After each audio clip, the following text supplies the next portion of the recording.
cœur de la forêt, bien avant les plans, les machines et les fondations.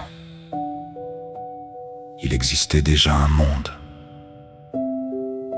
vivant, un monde ancien, un monde qui n'était vide pour personne.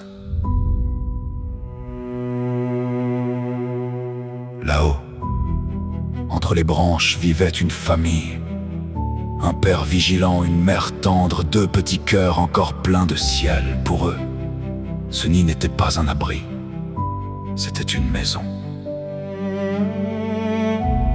Autour d'eux, tout respirait ensemble, les arbres, les insectes, les écureuils, les grenouilles, les autres nids, les pas légers au bord de l'eau. Ce n'était pas seulement une forêt, c'était un quartier du vivant, un monde partagé, en silence. Puis les humains sont arrivés, calmes, ordinaires. Ils parlaient de terrain, de place, d'avenir, mais personne ne voyait qu'au-dessus de leur tête, quelqu'un vivait déjà là. Un geste rapide, un trait de peinture pour les humains, ce n'était qu'un repère pour ceux qui habitaient là.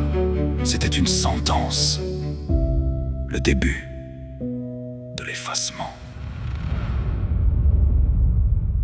Cette nuit-là, personne ne dormit vraiment.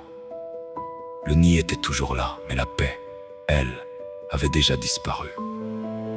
Ils sentaient le danger approcher sans pouvoir le nommer et surtout, sans pouvoir le dire à ceux qui allaient tout briser.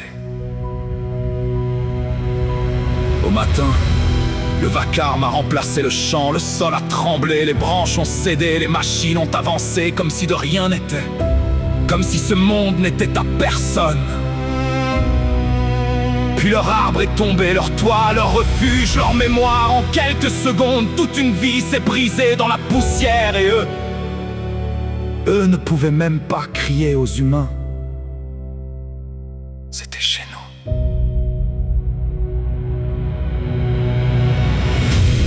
Pendant que la famille regardait ces ruines, les humains continuaient. Ils rangeaient, mesuraient, organisaient, construisaient. Pour l'un, c'était le début d'un foyer. Pour l'autre, la fin d'un monde. Les humains pouvaient parler, expliquer, se rassurer, se consoler. Ils pouvaient dire « on construit notre maison ». Mais dehors, dans les branches brisées, d'autres vivaient la même histoire à l'envers.